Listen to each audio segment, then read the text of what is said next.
Hi, welcome to Rock Arena. Tonight a special program called Rock Around the Kremlin. It looks at the current status of contemporary music in the Soviet Union. Russian youth has historically been deprived of Western rock and roll up until recently, when more has been filtering through. For instance, Beatles records only went on sale there recently, and it's only been over the last decade that selected Western rock artists have been able to tour. In the Eastern Bloc, generally punk and new wave music is frowned on by the state but manages to survive, particularly in Poland.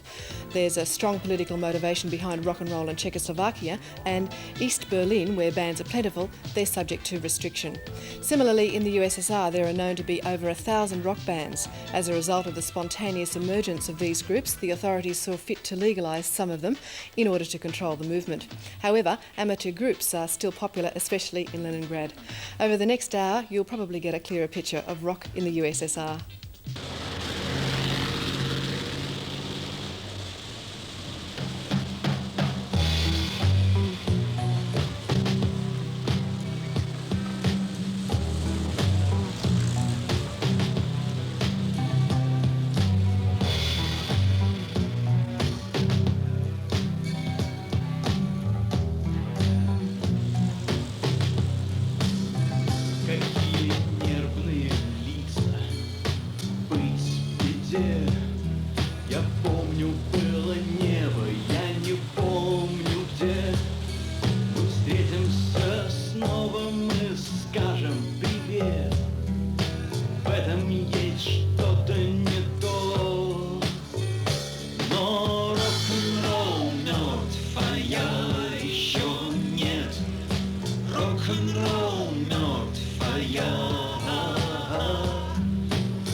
Остался только грязный асфальт.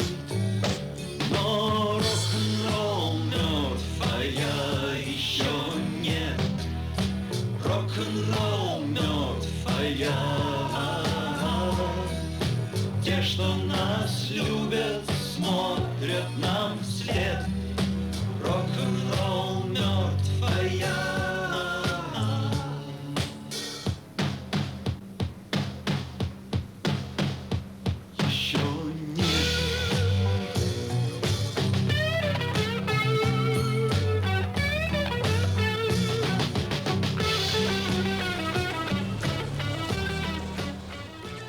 The Soviet Union at the end of the 80s. The Voice of America and the BBC have made the superstars of the international rock scene as famous here as anywhere else in the world. Records and cassettes feed a rapidly expanding black market.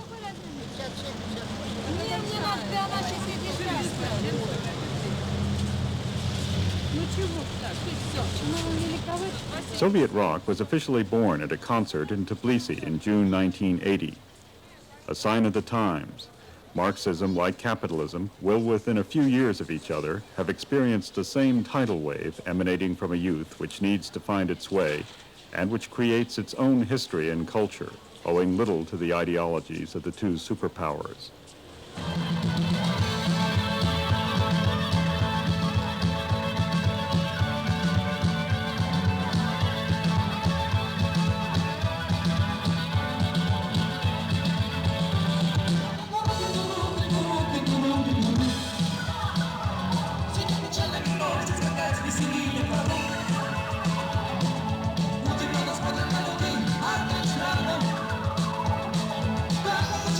Так смеется,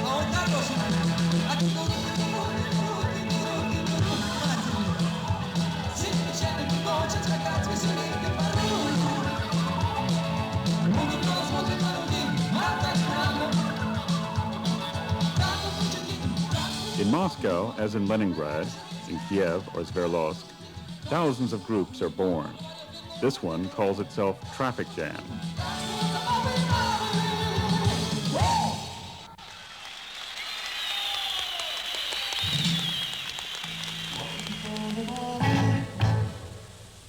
Two for the shoes, three to wear ready and go. Step on my new sweet shoes. You can do anything. Oh, my new sweet shoes. So,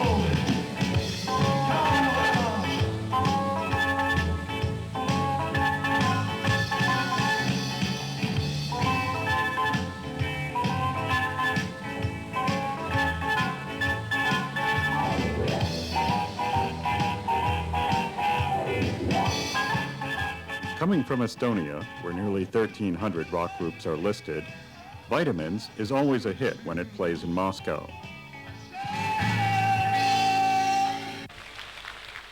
Like other groups, it appeals to a public that's both very young and well-behaved.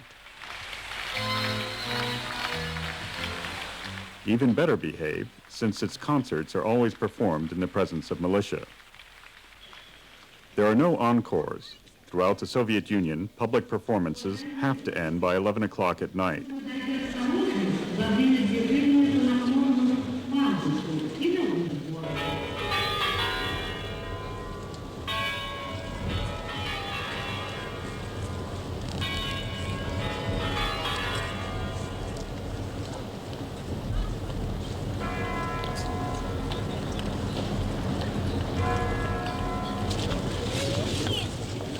At the end of the 1970s, rock music meant decadence. It was a period of incendiary official declarations, like those of the late Marshal Ustinov, who saw rock as the ideal cultural ground for the virus of bourgeois ideology.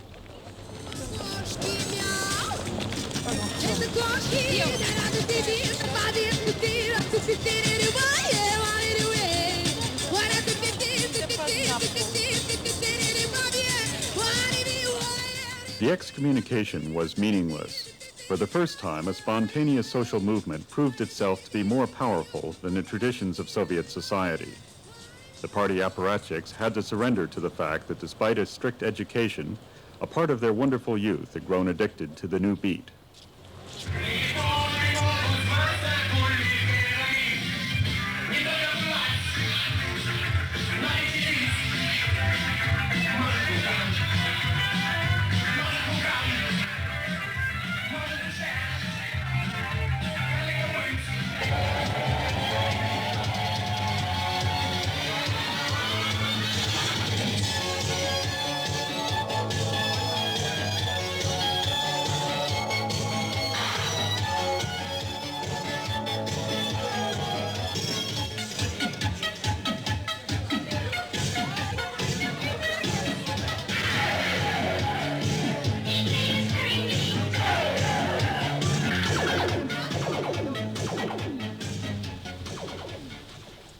Boris Grebenshchikov has been living, composing, and playing in Leningrad for the last 10 years.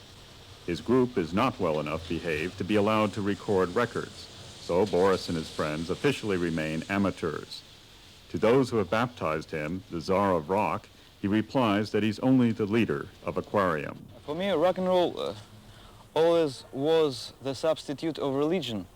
And right now, when I became religious myself, I found out there's no difference between rock and roll and religion. It is the same thing. And it explains everything, and that's the thing that I am in. So for me, it's a spiritual quest.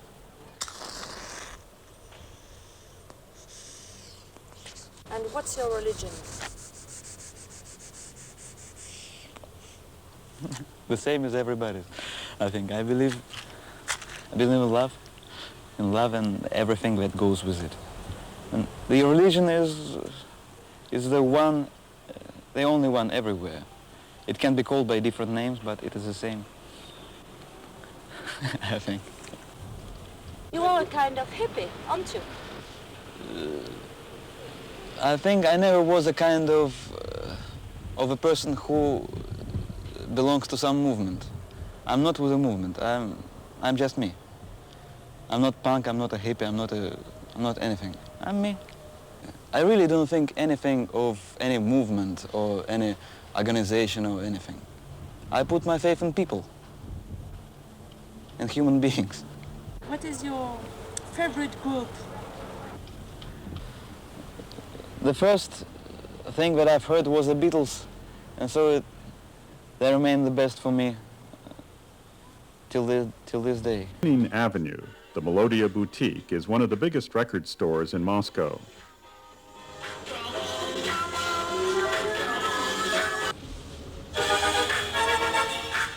The last few years, rock records have outsold all other types of music.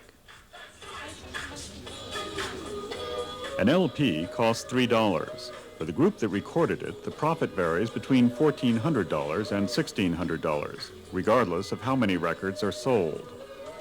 Royalties for lyrics and music are added every time the song is played. Socialist cash registers operate as well here as anywhere else.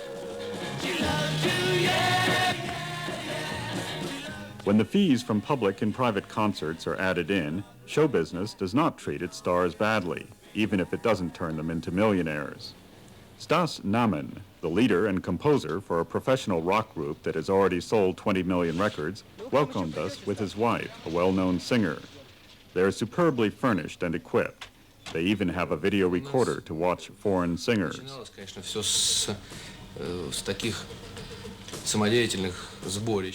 Here in Moscow, everything was started by small, spontaneous groups during the period of the boom in rock music, with the Beatles and the Rolling Stones. We were in high school. We played their music. It was very popular with the youth, but the older generations had trouble admitting that. Our fathers and mothers didn't understand it, and they didn't want to.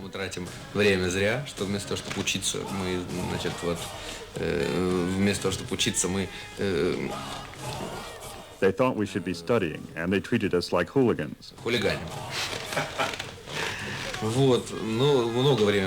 Much later, they changed their minds. Their mentality changed. В камеру, да? В камеру смотри. Я хочу вам показать интересные вещи. У нас была проблема большая. We had a problem at the time.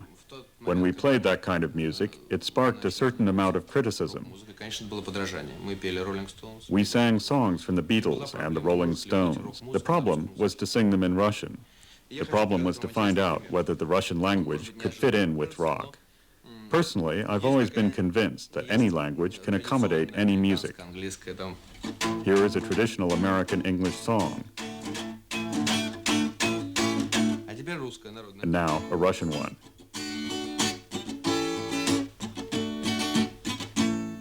It's the same thing. The intonations are very similar.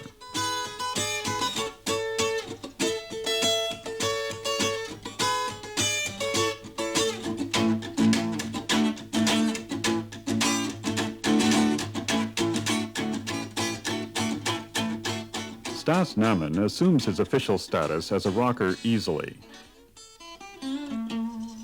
His success has made others jealous, and his detractors never cease to remind everyone that he's the grandson of Mikoyan, the Armenian who was once the head of the Soviet state.